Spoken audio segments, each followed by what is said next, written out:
Hey there, thinkers! Welcome back to Critical Hit. My name is S, and oh wow, people, here we fucking go. Because Assassin's Creed Shadows is back at it again, serving us yet another piping hot mega loss because why not at this point? It's like they're trying to collect them all. So, in the latest saga of What Were They Thinking, Pure Art's the masterminds behind that brilliant statue, the one with the destroyed Torii Gate.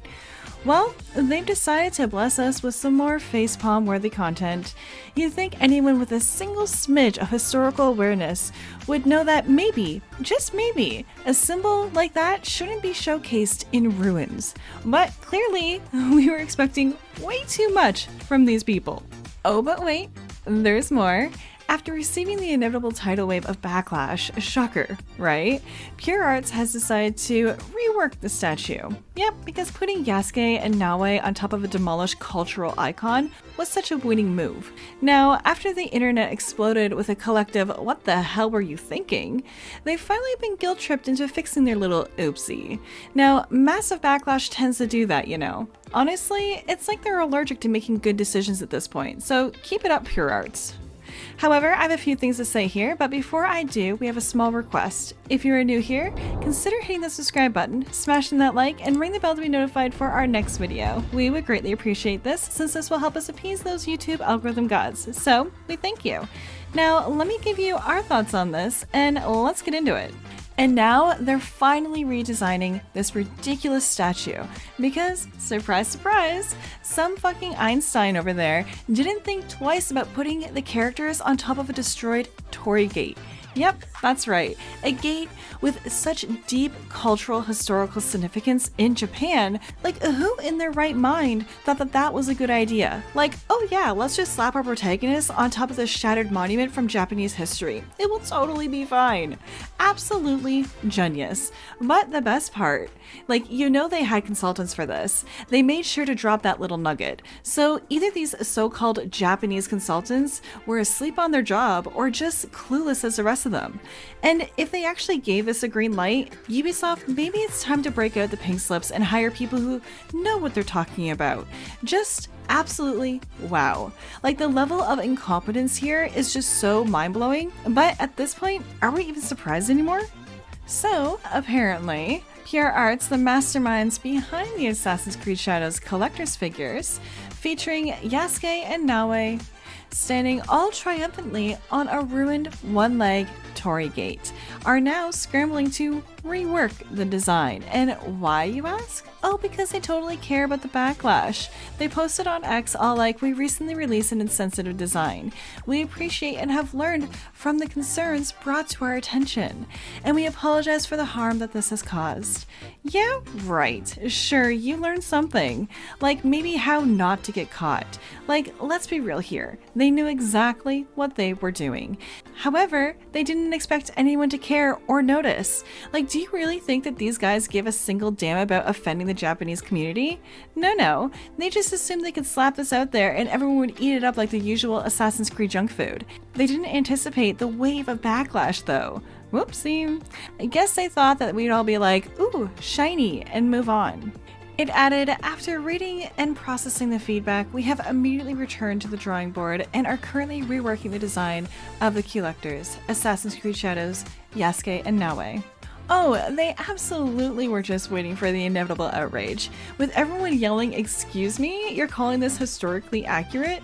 Have you even checked your facts?" Because honestly, it would have been one thing if they just labeled it as a fantasy, but no, they had to slap that historically accurate tag on it, which, spoiler alert, just invites a whole new world of hurt. So here we are, facing the music, and now it's clear we have a major issue. But let's get real here. They were completely blindsided by the fact that the Japanese community would actually care. That's where things went south for them in a spectacular fashion. It's almost comical how they try to spin this narrative like, oh, it's not the real Japanese who are mad at us, it's just a bunch of white people in the West using Google Translate to pretend to be outraged. Wow, that was the cope they tried to sell us at first, hoping that no one would notice. But then, guess what? Actual Japanese YouTubers started voicing their frustrations, and suddenly, they couldn't hide behind their flimsy excuses anymore.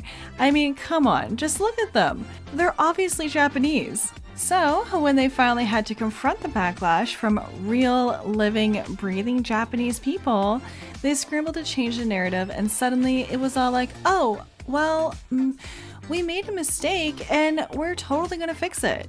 Right, because that's what we're all waiting for, a half-hearted band-aid solution. And let's be honest here, they're not fixing anything. They're just going to toss a little duct tape on and hope nobody notices the cracks. Like, all they care about is releasing this game and trying to rake in as much profit as possible, even if that means cutting corners and doing the bare minimum. And let's not kid ourselves here. Like, deep down, we all know what's going to happen. With the way that this has been handled, they probably set themselves up for a spectacular flop. I mean, when you treat an entire culture like a checkbox to-do list, like, you can't expect to walk away unscathed. So here's to hoping they've learned their lesson. Or maybe not. They seem pretty set on continuing this train wreck, and it's almost entertaining to watch. Almost. Oh, and guess what? When someone dared to ask about pre-orders, Pure Arts was quick to respond saying, "No worries, your precious pre-orders are safe and sound. Expect an email from us soon, probably filled with empty promises. And if you got any burning questions, just shoot them an email at support@pure.com, because that's definitely where you'll find the right answers, right?" Now let's rewind to September, when some random user on X, like, you know, the site with a million usernames that look like a toddler's password, decided to rain on Pure Arts' parade. They were like, "Please spread the word. Assassin's Creed Shadow figures from Ubisoft, a famous Japanese and criminal company, a figurine of a destroyed Torii Gate has been released, which is believed to be based on the one-legged Torii Gate that was destroyed in the Nagasaki atomic bombing. I have ever seen a one-legged Torii, other than the one destroyed by the American atomic bomb in Nagasaki. Wow, like what a quinkydinky." See, this is just the perfect case of what happens when Ubisoft hires a bunch of wannabe experts who think they know Japanese culture and history. Like, spoiler alert, they don't. Most of these experts are just fresh-faced college kids who are probably still trying to figure out how to do their own laundry. When their bosses say, "Hey, find something super Japanese for the Yasuke and Naoe statue," you can bet the first thing they're gonna do is hop on Google and let me just type in Japanese stuff and oh look, a Torii Gate, perfect. And then, of course, the higher-ups are like, "Yep, you know what, that looks great. Let's go with it." Seriously? These people don't know the first thing about Japanese history or culture. They're just checking boxes and hoping nobody notices. It's all about the appearance of caring without actually giving a damn. It's like they think a quick Google search makes them cultural scholars or something. I mean, unfortunately, it doesn't. Oh, just look at all those insufferable woke warriors on X. Like, do you seriously think they care about Palestine, Israel, or any of that mess? Like, come on. They're not here for genuine concern. They just want the world to think they give a damn. It's the laziest form of virtue signaling imaginable. Just toss a hashtag on it and voila, the moral high ground. Now they can just strut around thinking there's some moral paragons of the internet. And we have this utterly ridiculous side-by-side comparison where the only Torii Gate that matters to them is the one that was blasted to bits in the Nagasaki bombing. It's like, are you kidding me?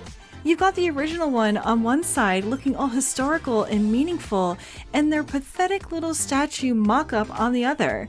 Honestly, it's not even a good ripoff. And somehow we're supposed to believe they didn't know better? Like, Shin calls out this nonsense and suddenly everyone's roasting Ubisoft like it's the last slice of pizza at a party. I mean, what did they expect? It's infuriating to see how these companies try to cash in on cultural references while completely missing the mark. It's a perfect example of how far removed they are from reality, thinking they can just slap a design together and call it a day. Like, it's exhausting. Oh, and look at YouTuber Razorfist, because he just dropped some comedy gold on X. Ubisoft including an artifact from a nuclear detonation, a one-sided arch, in what promises to be the biggest bomb of the year. Like, God is a stand-up comedian, and honestly, he's not wrong. This is poised to be a catastrophic failure in the Assassin's Creed lineup, and hilariously, they are peddling a statue inspired by one of the biggest disasters in history. Oh, like, you know, the kind that actually wiped out human beings? This is truly tragic. And then NHaru47 chimes in with, Ubisoft just keeps digging themselves deeper into the shitter. Like, no kidding. And Vera Dark had to weigh in too, pointing out that Ubisoft has spent $500 million on game budgets before. So they either hired dollar store historians or they're intentionally disrespecting Japan. There's no shot this many mistakes have been made. And shout out to her because she's absolutely amazing. It's definitely the first opinion, hands down, but maybe sprinkle in the second one too, because let's be real here. These developers couldn't care less about Japan, its history, or culture. They're just here for the optics, hoping to pretend they give a damn while raking in the cash. And I mean, what a shocker. Developers used to do their own research and actually put in the effort to make their games authentic. But now, no, they've completely outsourced that to some shady consultants who are basically glorified con artists. Seriously, these people are in it for the easy money, and it really shows. Right now, these AAA studios are completely sipping the Kool-Aid, utterly convinced that these so-called experts are the real deal, instead of asking their own developers to, you know, actually do some research and maybe learn a thing or two. They're like, nah, let's just throw a mountain of cash at these wannabe historians and fake consultants. Like, brilliant move, right? It's like they're trying to win an award for the most misguided decision ever. So they bring in these coolest people who probably couldn't even find Japan on a map even if you handed them a GPS. And then these experts come in all puffed up saying, sure thing, we did the research. Here's your totally accurate gate. The studios are like, oh wow, it must be legit. It's fucking mind-boggling how little scrutiny they give to something that could literally make or break their project. They don't even bother to double check the facts, and that's how we end up with this complete utter mess.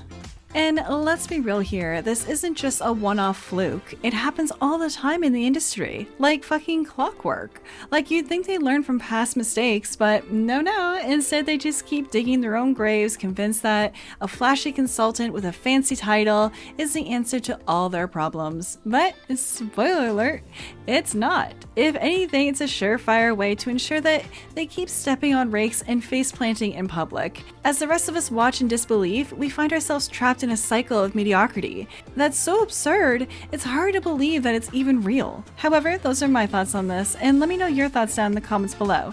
And hey, before you go, subscribe to our channel, smash that like button, and ring the bell to be notified for our next video. As always, this is Est, and I'm signing off now, so I'll see you in the next one. Toodles!